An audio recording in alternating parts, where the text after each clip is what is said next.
मैं आपके सामने प्रस्तुत कर रहा हूं जितेन ठाकुर की यादगार कहानियों से उत्सव। लड़के ने सहमी सकुचाई लड़की की त्योरी चढ़ाकर इशारा किया तो वह चुपचाप जमीन पर आकर बैठ गई। लड़के ने अपनी लटकती हुई मैली आस्तीन से एक बार नाक पोंछा और फिर अपलक सामने की इमारत के दूसरे माले पर खुली हुई खिड़की को ताकने लगा। लड़की ने भी उसकी दृष्टि का अनुकरण करते हुए दूसरे माले की खुली खिड़की को ताका, परंतु उसे खिड़की में लहराते रंगीन पर्दों के अतिरिक्त वहां कोई आकर्षण नहीं दिखलाई दिया। वह चाहती थी कि अपनी झोपड़पट्टी में वापस लौट जाए और ठीकरी का खेल खेले, परंतु वह लड़के से डरती भी थी, इसलिए चुपचाप बैठी रही। और कितनी देर बैठना है? लड़की कुछ ही देर में उकता गई थी। थोड़ी देर बस। लड़के ने क्षण भर के लिए खुली खिड़की से दृष्टि हटाकर सूनी गली में डाली और फिर लड़की की ओर देखने लगा। लड़की के चेहरे पर आए उकताहट के भाव से वह ताड़ गया था। तेरा मन नहीं लगा यहाँ? चुप करके बैठने से मन लगता है कहीं? लड़की ने उलाहना दिया। लड़का बड़ों जैसी समझदार हंसी हंसा। पता है ना कि मैं तुझे यहाँ क्यों लाया हूँ? कुछ खिलाने को कहता था तू। हाँ, इसीलिए लाया हूं। अपने किसी भी दोस्त को मैंने यहाँ का पता नहीं बतलाया है। इतनी धूप और यहाँ ऐसे बैठे बैठे क्या आसमान से गिरेगी खाने वाली चीज? लड़की को अब लड़के की बातों पर अविश्वास होने लगा था। हाँ, आसमान से गिरेगी, तू देखती रहना। लड़का हंसा और फिर गंभीरता से बोला, सामने खिड़की देख रही है ना, वहीं से गिरेगा खाना, खूब बढ़िया मसालेदार। यूं तो लड़के ने मसालेदार शब्द को कुछ इस प्रकार कहा कि लड़की ललचा जाए और फालतू की बकझक छोड़कर चुपचाप उस मसालेदार बढ़िया खाने की प्रतीक्षा करे, परंतु कमबख्त मसालेदार शब्द जुबान से निकलता इससे पहले ही मुंह स्वाद से भर गया और शब्द दब गया। पिछले 2 दिनों से चेतना पर निरंतर छाया रहने वाला खाना उसे परेशान करने लगा था। फिर भी लड़की उसका आशय समझ गई थी और अब उसे पहले वाली उकताहट से नहीं देख रही थी। लड़का संतुष्ट हो गया। तुझे इस जगह का पता किसने बतलाया? लड़की ने पूछा। किसी ने नहीं। लड़के की आंखों में उत्साह तैर गया। फिर तुझे कैसे पता चला? मैंने अपने आप ढूंढा था। वो कैसे? लड़की की उत्सुकता बढ़ने लगी थी।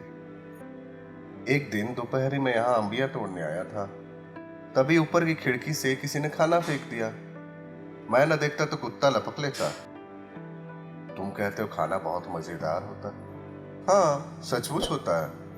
लड़के ने स्वीकृति में सिर हिलाया। तो उस खाने को फेंकता कौन है? एक लड़का फेंकता है, गोरा मोटा लड़का। क्यों फेंकता है? लड़की आश्चर्यचकित है। पता नहीं क्यों फेंकता है, पर फेंकता छुपकर है। पहले खिड़की से नीचे झांकता है, अगर कोई दिखलाई दे तो हाथ बाहर नहीं निकालता। गली सूनी हो तो झट से खाना फेंक देता है। तूने उस लड़के से पूछा नहीं? कैसे पूछता? कभी अकेले नीचे आता ही नहीं। जब भी आता है नौकर के साथ होता है। और फिर पूछकर मुझे क्या लेना देना? लड़के ने कंधे उचकाए और फिर से खिड़की की ओर ताकने लगा। इतना स्वाद खाना क्यों फेंकता है वो? लड़की बिना खाना खाए ही उसका स्वाद अनुभव करती हुई बुदबुदाने लगी। अचानक जैसे अपने किसी अन्वेषण पर लड़की चौंक कर उछल पड़ी। सुन, कहीं उस खाने में जहर तो नहीं होता? पागल कहेंगी। जहर होता तो मैं पहले ही दिन मर जाता ना। लड़के ने लड़की की समझाइश को दुत्कारा और हंस दिया।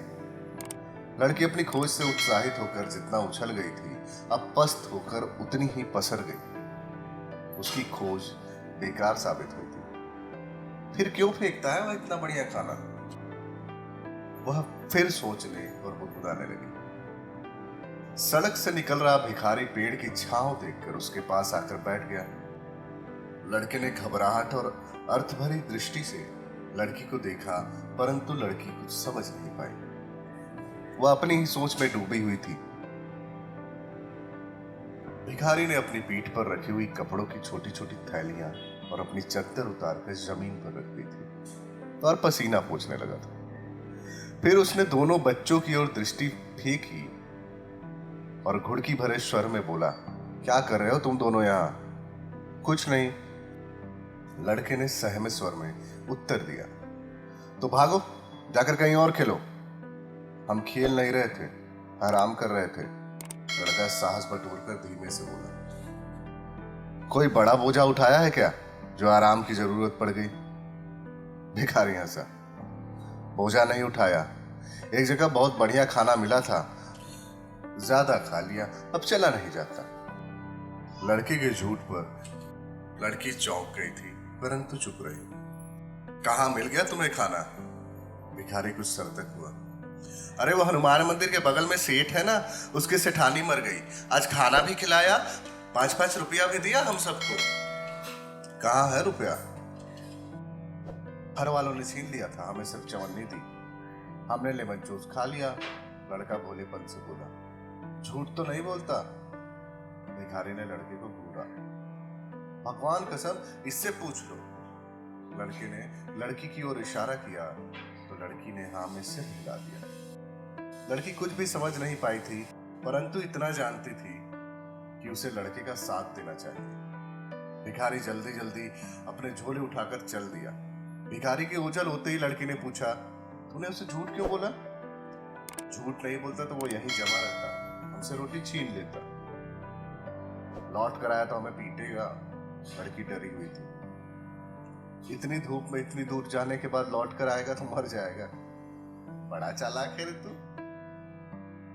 लड़की ने कहा तो दोनों हंस पड़े और दोबारा खुली हुई खिड़की की ओर ताकने लगे। लड़का फिर सरतक हो गया। दूर से एक झबरेला कुत्ता चला आ रहा था।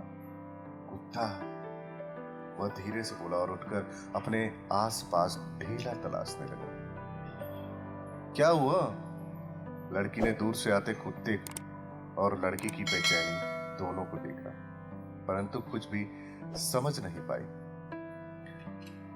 लड़के ने ढेला तलाश लिया था और अब कुत्ते का निशाना साध रहा था। लड़के के हाथ से ढेला छूटने और कुत्ते के काय काय करके भागने का अंतराल इतना कम था मानो ढेला ना छूटा हो, गोली चली हो।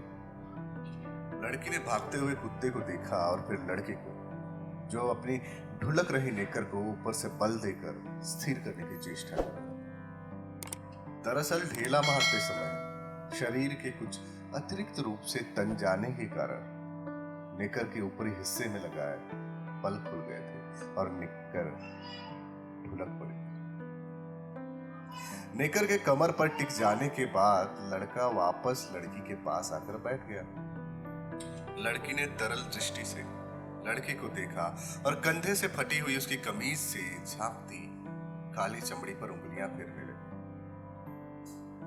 लड़के को गुदगुदी हुई तो मचल कर हंस पड़ा। जो लड़का खाना फेंकता है वह गोरा है। हाँ, ये कोठी में रहने वाले लोग गोरे क्यों होते हैं? पता नहीं, लड़के ने अरुचि से उत्तर दिया।